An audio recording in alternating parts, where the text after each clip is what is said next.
Hello all, I am इकरा फातिमा। आज हम deal करेंगे ज्योग्राफी का जो यूनिट है एग्रीकल्चर, उसकी फर्स्ट टॉपिक इंडियन एग्रीकल्चर।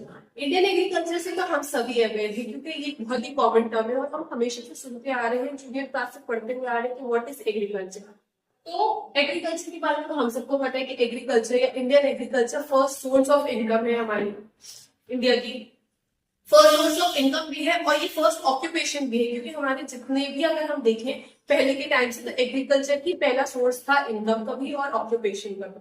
और ये फर्स्ट सोर्स ऑफ इनकम है, ऑक्यूपेशन है। बट ये जो दूसरे सेक्टर्स हैं, जैसे कि हमारे सेकेंडरी हो गए, टर्शरी सेक्टर हो गए, वो सबके भी इनकम का, ऑक्यूपेशन का यही सोर्स है, क्योंकि एग्रीकल्चर भी हमें रॉ मटेरियल प्रोवाइड करवाता है। और एग्रीकल्चर एक आर्ट है, साइंस है। किस चीज की आर्ट है, साइंस है? क्योंकि ये क्रॉप्स ग्रो करवाते हैं, एनिमल हस्बेंड्री करवाते हैं, फिशिंग होती है हमारे इंडिया में, है होती है वो तो बहुत सारी, बट स्पेशली जो हमारे यहाँ होती है वो फार्मिंग होती है, फिशिंग होती है, फॉरेस्ट्री होती है, जिससे लाखों लोगों को ऑक्यूपेशन मिलता है, लाखों लोगों की इनकम होती है। और हमारा जो मेजर पार्ट है, अगर इंडिया का मेजर पार्ट देखें तो वो एग्रीकल्चर में ही इंक्लूडेड है। जो फैक्टर्स ऑफ प्रोडक्शन है वो इसमें यूज हो के वो अपना बेस्ट दे सकते हैं, जो हमारे रिसोर्सेज है वो फुल्ली यूटिलाइज हो सकते हैं, जिससे हमारी जो जनरेशन है, हमारी जो पॉपुलेशन है, उनका खाना पीना सब चीज बहुत अच्छे से हो सकती है। Indian agriculture first source of income तो है नहीं, बट ये हमारे कंट्री का बैकबोन भी है, क्योंकि मेजोरिटी ऑफ द पॉपुलेशन वो एग्रीकल्चर में ही एनरोल्ड है, वो वहीं से उसका इनकम होता है। और अगर उसका इनकम एग्रीकल्चर से हो रहा है तो जो हमारे सेकेंड और थर्ड सेक्टर है वो भी इस पे डिपेंड है। अगर एग्रीकल्चर ना हो तो उनकी इनकम ना हो, तो ओवरऑल भी हमारा इंडिया जो है, इंडियन एग्रीकल्चर बैकबोन है। बट अब हमारी कंट्री जैसे कि वो अंडर डेवलप्ड है, तो यहाँ पे उसके रिसोर्सेज की कमी हो सकती है, अच्छे फीचर्स की कमी हो सकती है, अच्छी मशीनरी की कमी हो सकती है, जिसकी वजह से जिसके रिसोर्सेज है वो फुल्ली यूटिलाइज नहीं हो सकते। तो अगर अच्छी टेक्नोलॉजी आए, अच्छा मशीनरी वगैरह आए, उससे हमारे रिसोर्सेज अच्छे से यूटिलाइज हो सकते हैं और हम लोग फुल्ली डेवलप कंट्री बन सकते हैं। तो ये था हमारा इंडियन एग्रीकल्चर का इंट्रोडक्शन। जैसे कि इंडियन एग्रीकल्चर इतना इम्पोर्टेंट है कि हमारी लाइफ में इसकी कुछ इम्पोर्टेंस तो होगी, तो इसकी सबसे मेजर इम्पोर्टेंस जो है वो है एम्प्लॉयमेंट जनरेशन, क्योंकि एग्रीकल्चर में ही हमारी मोस्ट ऑफ द पॉपुलेशन 50%, अगर आप समझते हैं मोर देन 50%, बट अप्रॉक्स में बता दें 50% हमारी पॉपुलेशन एग्रीकल्चर में ही एनरोल्ड है, वो एग्रीकल्चर सेक्टर में ही काम कर रही है, जिसकी वजह से उनकी अर्निंग हो रही है और वो एक परफेक्ट लाइवलीहुड जी रहे हैं। फूड सिक्योरिटी, सेकंड इम्पोर्टेंट है food security. Agriculture, Indian agriculture जो है वो इंश्योर करता है कि जो इंडियंस है, जो सिटीजन है, हमारे पीपल, जो हमारे इंडियन सिटीजन है, उनको परफेक्ट फूड सिक्योरिटी मिले, मतलब कि अच्छी क्वालिटी का फूड मिले, हर वक्त मिले, जब उनको जरूरत हो तो फूड अवेलेबल हो, कहीं से कोई शॉर्टेज ना पड़े, जिसकी वजह से कोई भी प्रॉब्लम क्रिएट ना हो। Okay, contribution to GDP, Indian agriculture जैसे मैंने बताया बहुत बड़ा कंट्रीब्यूशन देता है हमारे इंडियन जीडीपी पे। वाई? क्योंकि यहाँ पे ये फर्स्ट सोर्स ऑफ इनकम है, मोस्ट ऑफ द पॉपुलेशन जो है इसमें ही एनरोल्ड है, इसमें ही काम कर रही है, तो इसलिए एग्रीकल्चर एक बहुत बड़ा पार्ट है हमारे इंडिया जीडीपी का। बट जैसे कि आपने देखा होगा बहुत सारे फॉरेस्ट कट रहे हैं, बहुत सारी प्रॉब्लम्स आ रही है, नेचुरल डिजास्टर्स वगैरह, जिसकी वजह से एग्रीकल्चर का जो पार्ट है जीडीपी में वो कम हो रहा है।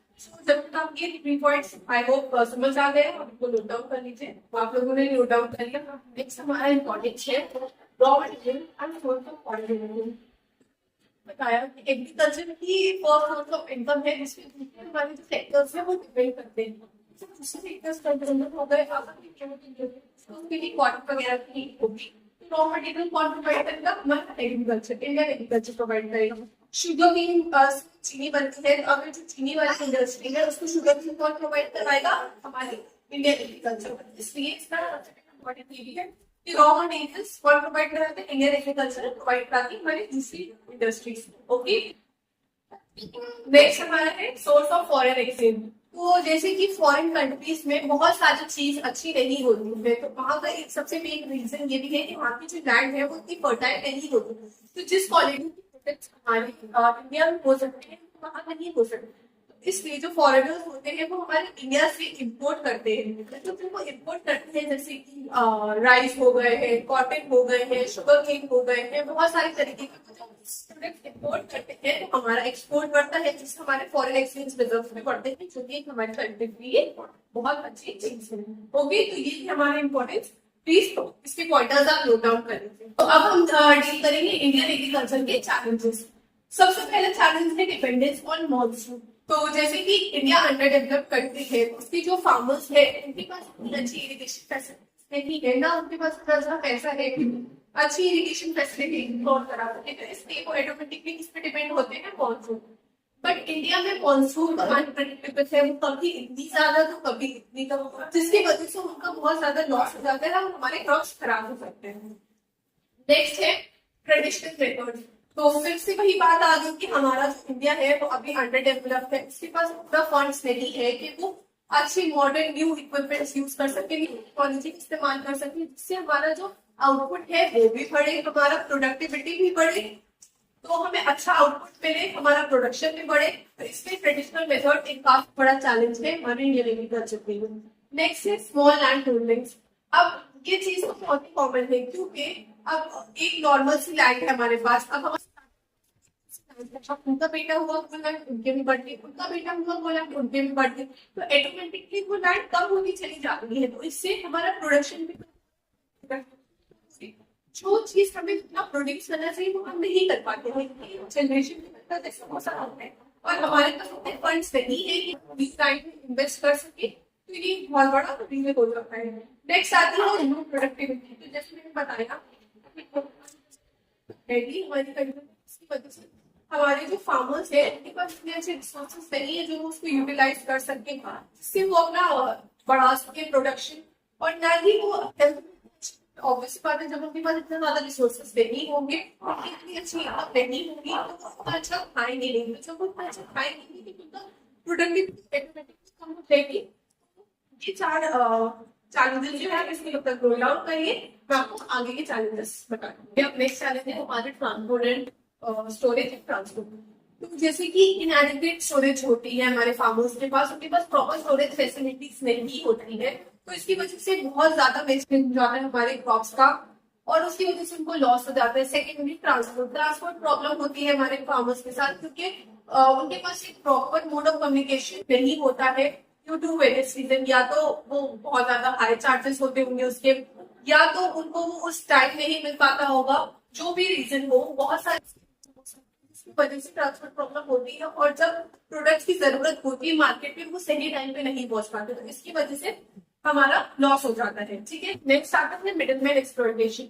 बहुत सारी चीजें में आपने देखा होगा कि जैसे जहां से प्रोडक्शन होता है कस्टमर तक जाने के लिए मिडिलमैन होता है, तो वो जो मिडिलमैन होता है वो फार्मर्स को एक्सप्लॉयट करता है, वो उनसे ज्यादा पैसे चार्ज करते हैं कि मैं इसको यहाँ तक पहुंचाऊंगा तो मैं इसका इतना रुपये चार्ज करूंगा, बट वो राइट चीज नहीं होगी, वो गलत तरीके से ज्यादा पैसे चार्ज करता है, फिर फार्मर्स भी हेल्पलेस होते हैं, उन्हें तो अपना प्रोडक्ट बेचना होता है, अपना जो क्रॉप्स है उसको पहुंचाना होता है अपने कस्टमर्स के साथ, तो उनको इतनी हेल्प नहीं चाहिए पड़ती है, और ये एक्सप्लॉइट कर देते हैं ज्यादा पैसे चार्ज करके।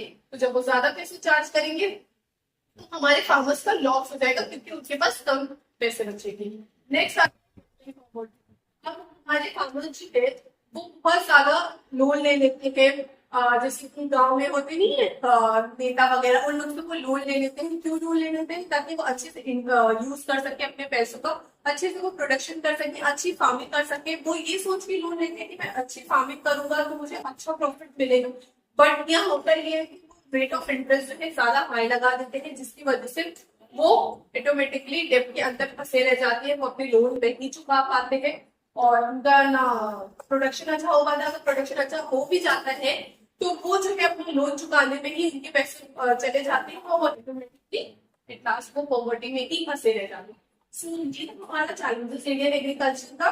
अगर आपको कोई डाउट हो तो प्लीज डू आस्क मी। अब नेक्स्ट हम स्टार्ट करेंगे रिफॉर्म्स ऑफ इंडियन एग्रीकल्चर। आप इसके पॉइंटर्स तब तक नोट डाउन कर लीजिए। ओके। तो हमने डिस्कस कर लिया हमारे चैलेंजेस। अब आते हैं रिफॉर्म्स या मेजर्स।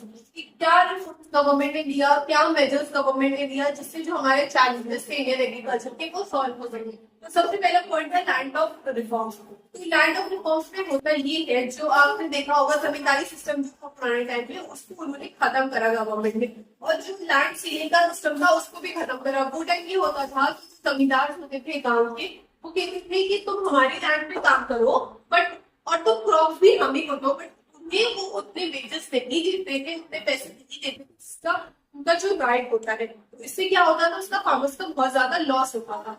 सेकंड आता है ग्रीन रिवॉल्यूशन। ग्रीन रिवॉल्यूशन में होता है HY सीड्स, अच्छे फर्टिलाइजर, ये सब का इस्तेमाल करके प्रोडक्शन को बढ़ाया जाता है। थर्ड आता है MSP। इसका मीनिंग होता है मिनिमम सपोर्ट प्राइस।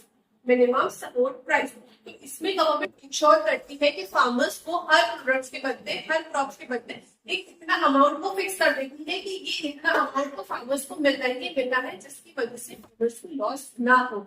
नेक्स्ट आता है irrigation project. Irrigation project.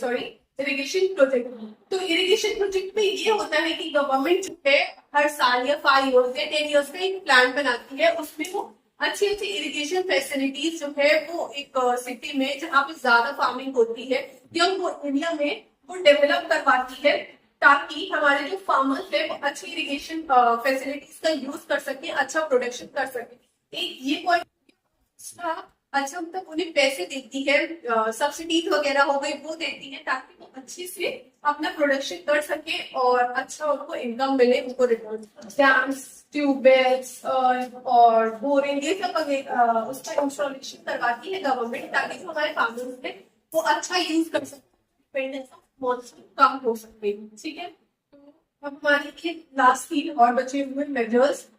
First इसका है KCC, किसान क्रेडिट कार्ड्स। KCC का फुल फॉर्म किसान क्रेडिट कार्ड्स।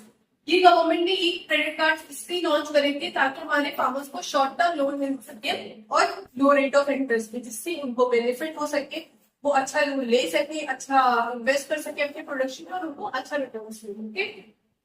देन आता है इसका है नेशनल एग्रीकल्चर मार्केट। इसमें ये होता है कि उन्होंने एक पोर्टल बनाया, गवर्नमेंट एक पोर्टल बनाया इसके लिए हमारे फार्मर्स के लिए, ताकि जो हमारे फार्मर्स है वो ऑनलाइन प्रोडक्ट सेल कर सके, डायरेक्टली वो और कस्टमर्स बात कर सके, कि इसमें जो मिडिलमैन का एक्सप्लॉयटेशन था वो कम हो सके और फार्मर्स को अच्छे पैसे मिल सके। नेक्स्ट आता है क्रॉप इंश्योरेंस। हमारी गवर्नमेंट देखती कि इतना ज्यादा नेचुरल कैलामिटीज की वजह से लॉस हो रहा है, तो इसलिए वो उनको क्रॉप इंश्योरेंस प्रोवाइड करवाती है, ताकि मतलब वो अच्छे से यूज कर सके अपने प्रोडक्शन का, अच्छा प्रोडक्शन कर सके। बहुत अलग अलग तरीके के इंश्योरेंस दिए थे, जैसे कि इरिगेशन फैसिलिटीज के लिए दिया था, और क्या कहते हैं आप अच्छा स्टोरेज फैसिलिटीज दिया, ट्रांसपोर्टेशन भी दिया, अलग अलग क्रॉप इंश्योरेंस उनको दिए, जिससे हमारे